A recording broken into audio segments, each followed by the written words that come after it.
Clap. Troisième.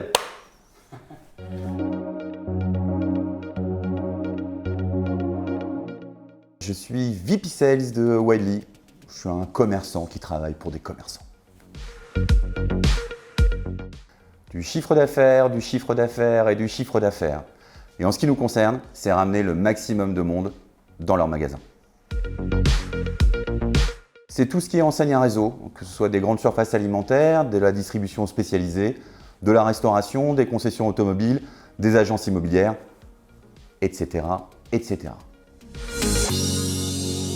Tout dépend si on parle directement à l'annonceur ou si on parle à son agence média, mais au final, c'est la direction marketing de l'enseigne en question qui prend la décision.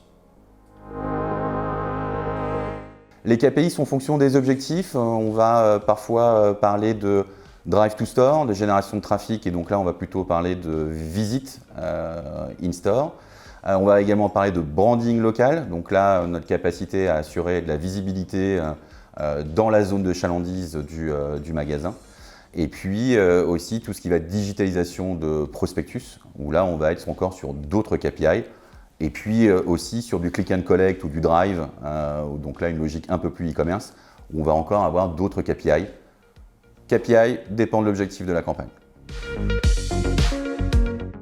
Au niveau des directions marketing, ça peut arriver. Au niveau des agences médias, bien évidemment, ce sont des experts, c'est leur métier et c'est leur expertise.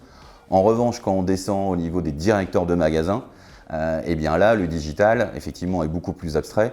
Et entre passer d'un prospectus papier à un prospectus digital, c'est parfois un grand pas et un grand saut vers l'inconnu. Il faut les rassurer, il faut leur expliquer, il faut les accompagner. Ça va au-delà de ça, c'est le Saint Graal et c'est la demande que tous nos interlocuteurs nous font, prouver l'efficacité des campagnes qu'on met en place. Et là, on va mettre en place des KPI, encore une fois en fonction des objectifs définis au préalable. Effectivement, le trade marketing est un sujet qui commence à éclore à la fois côté retailer et à la fois au niveau des marques qui ont besoin de trouver pour certains un nouveau centre de profit et pour d'autres un nouveau moyen de mettre en avant les promotions et les offres pour mieux vendre leurs produits.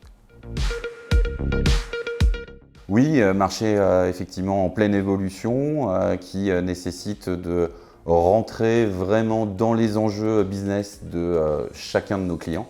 Et pour ça, il faut co-construire. On a beaucoup d'humilité chez Widely, un vrai savoir-faire, mais on a besoin de s'appuyer aussi sur les expertises et sur les datas qui viennent directement de nos clients.